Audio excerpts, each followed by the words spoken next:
сені алғайсын атты Мұқағали ақынды еске алуға арналған поэзия кешіне қош келдіңіздер.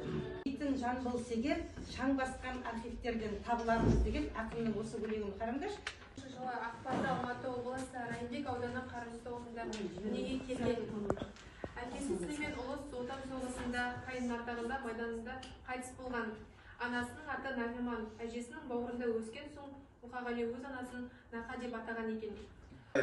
Үш бақытым. Ең бірінші бақытым халқым менің, соған берем ойымның алтын кенін. Ол бар болса мен барым, қор болмаймын. Болмасқа әжеме таласам, қиыры жоқ даланың сахнасында сағым болып ойнайтын болашағым. Теңіз болып жер беті тербелетін, қыбыр-қыбыр дүние сенделетін.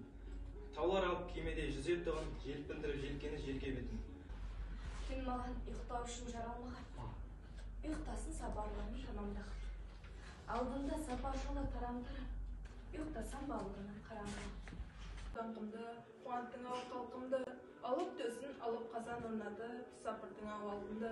Пай-пай, неткен мазға еді. Сенбеген мен өмірді әлі зерттеп көрмегенмін. Өмір жайлы білгің келсе қартқа барып, қан майданнан жалғыз келмеген.